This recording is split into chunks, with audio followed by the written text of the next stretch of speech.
اور تم سے ذوالقرنین کے بارے میں دریافت کرتے ہیں، کہہ دو کہ میں اس کا کسی قدر حال تمہیں پڑھ کر سناتا ہوں۔ ہم نے اس کو زمین میں بڑا اقتدار دیا تھا اور ہر طرح کا سامان اس کو عطا کیا تھا، تو اس نے ایک سفر کا سامان کیا، یہاں تک کہ جب سورج کے غروب ہونے کی جگہ پہنچا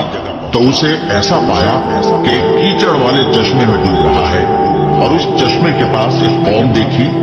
ہم نے کہا ذوالقرنین، تم ان کو خواہ تکلیف دو خواہ ان کے بارے میں بھلائی اختیار کرو، دونوں باتوں کی تم کو قدرت ہے۔ ذوالقرنین نے کہا کہ جو کفر و بد کرداری سے ظلم کرے گا اسے ہم سزا دیں گے،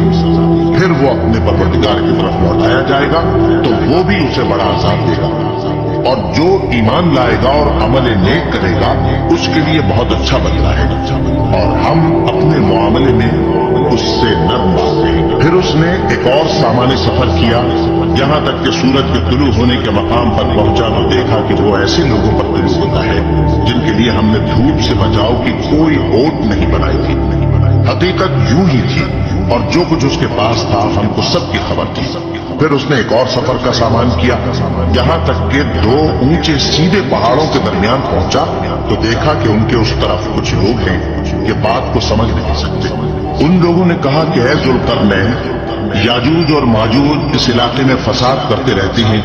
بھلا ہم آپ کے لیے خرچ کا انتظام کر دیں کہ آپ ہمارے اور ان کے درمیان ایک دیوار کھینچ دیں۔ ذوالقرنین نے کہا کہ خرچ کا جو مقدور اللہ نے مجھے بخشا ہے وہ بہت اچھا ہے، تم مجھے قوت بازو سے مدد دو، میں تمہارے اور ان کے درمیان ایک مضبوط رکاوٹ بنا دوں گا۔ تم لوہے کے بڑے بڑے تختے میرے پاس لاؤ۔ چنانچہ کام جاری کر دیا گیا، یہاں تک کہ جب اس نے دونوں پہاڑوں کے درمیان کا حصہ برابر کر دیا اور کہا کہ اب اسے دھوکو، یہاں تک کہ جب اس کو دھونک کر آگ کر دیا تو کہا کہ اب میرے پاس تانبا لاؤ کہ اس پر پگھلا کر ڈال دوں۔ پھر ان میں یہ قدرت نہ رہی کہ اس پر چڑھ سکے اور نہ یہ طاقت رہی کہ اس میں نقب لگا سکے۔ بولا کہ یہ میرے پروردگار کی مہربانی ہے، پھر جب میرے پروردگار کا وعدہ آ پہنچے گا تو اس کو ڈھا کر ہموار کر دے گا،